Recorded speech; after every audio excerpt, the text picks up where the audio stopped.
اعوذ باللہ من الشیطان الرجیم بسم اللہ الرحمن الرحیم مولا صلی وسلم دائما ابدا علی حبیبک خیر الخلق کلہم۔ محترم خواتین و حضرات، غزوہ تبوک میں دوران سفر رحمت عالم صلی اللہ علیہ وآلہ وسلم نے ارشاد فرمایا، کل تم تبوک کے چشمے پر پہنچ جاؤ گے، اور جو شخص وہاں پہلے پہنچ جائے وہ مجھ سے پہلے اس چشمے کے پانی کو ہاتھ نہ لگائے۔ رحمت عالم صلی اللہ علیہ وآلہ وسلم کے فرمان عالی شان کے مطابق تمام نے اس کے اوپر عمل کیا، لیکن دو آدمیوں نے اس کی حکم عدولی کی اور وہ چشمے پر پہلے پہنچ گئے۔ چشمے سے پانی بہت قلیل مقدار میں رس رہا تھا۔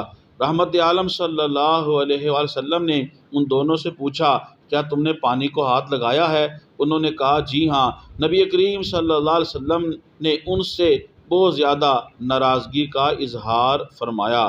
پھر آپ صلی اللہ علیہ وسلم نے وہ جو مختصر اور تھوڑا سا پانی چشمے سے رس رہا تھا اس کو لیا، اور اس سے آپ صلی اللہ علیہ وسلم نے چہرہ مبارک، دونوں ہاتھ دھوئے اور کلی کی، اور پھر کلی کا پانی اس چشمے میں ڈال دیا گیا، جس کے ڈالتے ہی اچانک ایک بڑا چشمہ جاری ہو گیا، جس سے کثیر مقدار میں پانی نکلنے لگا۔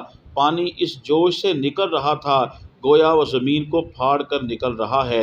وہ چشمہ اب تک جاری ہے اور وہ فوارہ تبوک کے نام سے معروف ہے۔ لوگوں نے خوب سیر ہو کر پانی پیا۔ پھر رسول اللہ صلی اللہ علیہ وسلم نے ارشاد فرمایا، اے معاذ، اگر تیری زندگی لمبی ہوئی تو تم دیکھو گے کہ یہاں ہر طرف باغات ہی باغات ہوں گے۔ محترم خواتین و حضرات، سیرت النبی صلی اللہ علیہ وسلم کے اس مبارک موضوع کو زیادہ سے زیادہ لوگوں تک پہنچانے کے لیے میری اس ویڈیو کو زیادہ سے زیادہ شیئر کریں۔